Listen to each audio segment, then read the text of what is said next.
Hello, I'm Mario Toneguzzi with Retail Insider. Joining me today is Robin Kovitz, President and CEO of Baskits. Thanks for joining us today, Robin. Thanks for having me, Mario. Well, you have an interesting journey, in your professional life, and to become the president and CEO of Baskits, and which is one of the fastest growing companies in Canada, by the way. Tell us how you got there. Well, I was born and raised in Calgary of all places, same as where I understand you're calling in from. And I grew up with a family business. So evenings and weekends was helping out with my family's business, which was in protein manufacturing and distribution. I moved to the center of the world, Toronto, well, really Queens, Kingston, to study business after high school. And I went to Queens, loved my time there, worked in investment banking. And then I was lucky enough to fulfill a lifelong dream of attending the Harvard Business School. And there I was really exposed to private equity investors, which was sort of a really neat mix of sort of the Queens financial lens that I studied and worked in investment banking, and also the sort of family business, sort of actually rolling up your sleeves and owning and operating something. So I came back to Canada. I worked in private equity for many years. And then I turned the magical age of 30, like many women, and it was a real inflection point for me professionally. I wasn't sure how I was going to be able to continue my career and also be at home with the baby during the first year.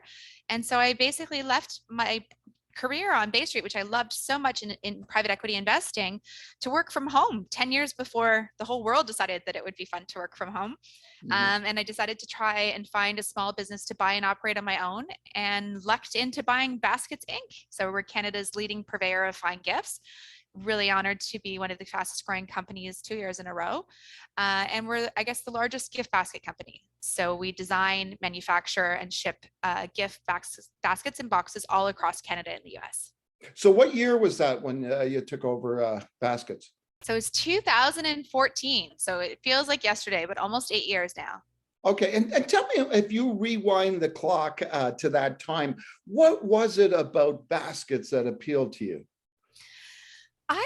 It's a great question. I looked at many different businesses, and throughout my business sort of education and career, had the great privilege of being exposed to many different kinds of businesses. And as a new mom, Mario, I really felt that I needed to find something that I was passionate about.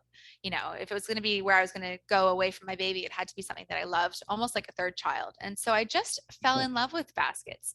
I think it's really, we're in the business of kindness, which really resonates with me. Our customers are spending money not on themselves, but on somebody else, and that's a responsibility that we take very seriously. They're spending money with us to send a message to someone else. And so, it has to be flawless and perfect and beautiful.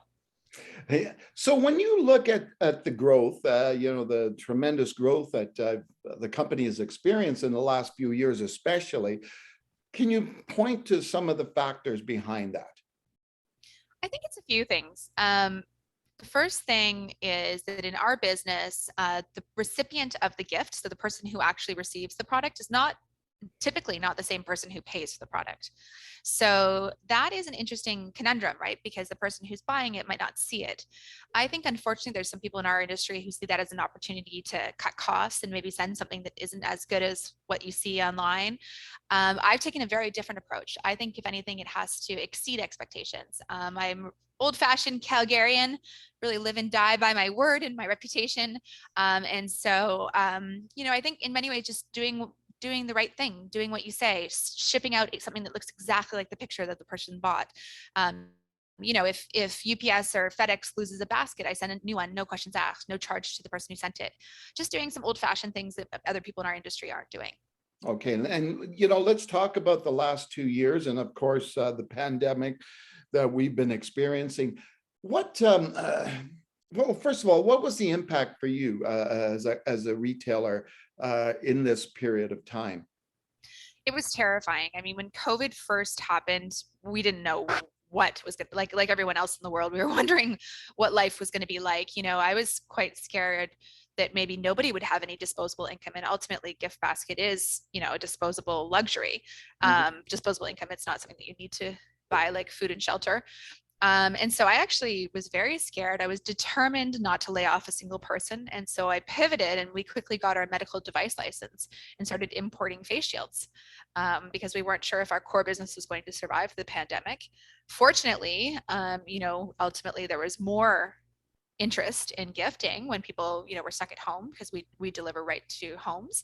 We also have invested a lot in technology. We're quite good at, say for example, if you want within a single sales order to ship to thousands of different addresses, we've nailed the logistics and technology behind that, which is very complex.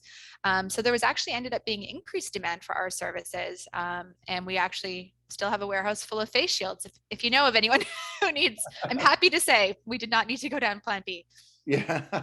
So what, when you look at this last 2 years plus, from a business standpoint and a business owner standpoint, what do you think some of the key lessons are that you've learned from this period of time?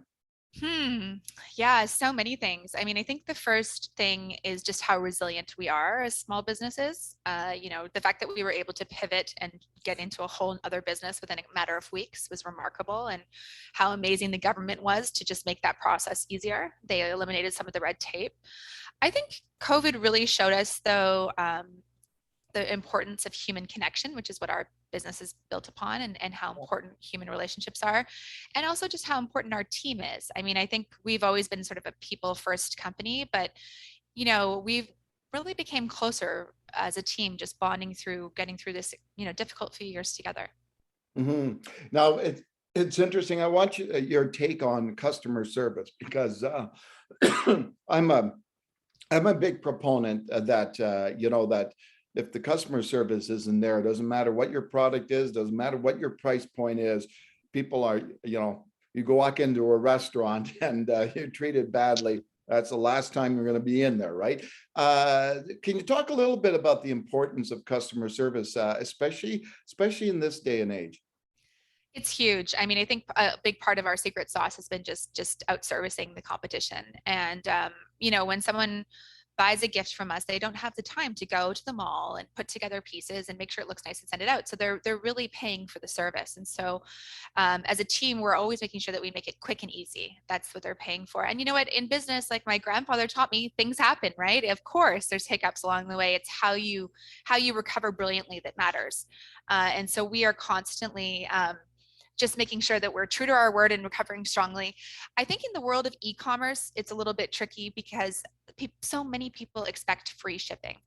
Yeah, Uh, and I'm just like a broken record saying free shipping does not exist, right? Someone has to pay the driver. There is a real cost to that. yeah. What does exist is eroding the product or service that you're buying so that you can afford to throw in the cost of shipping.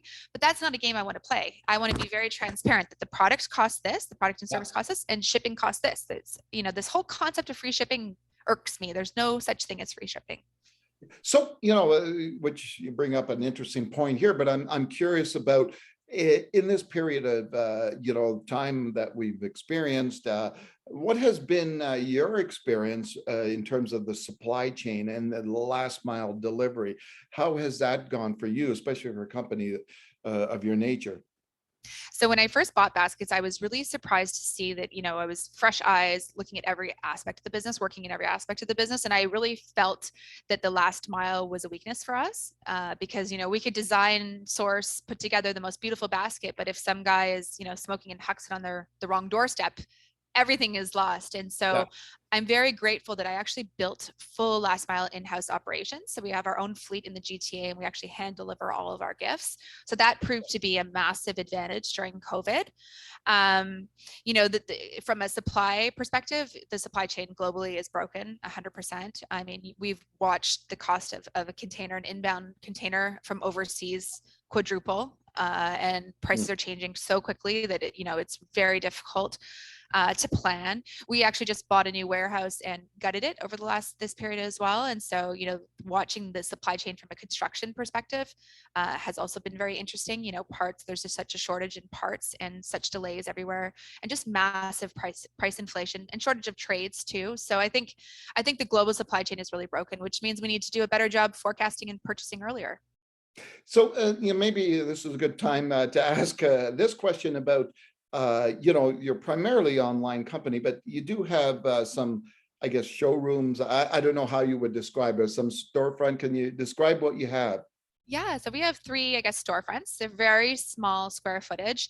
I see them as a pickup point for those people who truly don't want to pay for shipping. Yeah. um, as a quality control check for people who want to just see the quality of the products that they might then later order online. Or, quick pickup. You're leaving work. We're in very strategic locations throughout the greater Toronto area, and you want to just pick up something quick on your way home and take it with you. So I think the future of retail really is these small square footage, strategically located pickup, quality control, return locations. Yeah. Okay, then. Now, I'm also curious about your clientele. Like, obviously, you have, it's everybody, but and one of the things I do a lot of is write about real estate. So I'm curious, you could have a lot of realtors as clients. Yeah, one of the beautiful things about our business is that we touch like a myriad of end markets. So yeah, for sure, developers, contractors, property managers, realtors, lawyers, accountants. I mean, there's just so many people. The only thing that's in common across all of my customers is they're all extremely kind. They all want to spend money to give something to someone else, which is a beautiful thing. Yeah. And what do you look when you look into the near future? What are your plans for the company? I want to keep growing. I think there's a lot of opportunity. I think people are only living further apart and getting busier. I think there's a lot of opportunity to keep spreading kindness and delivering joy across Canada and the US.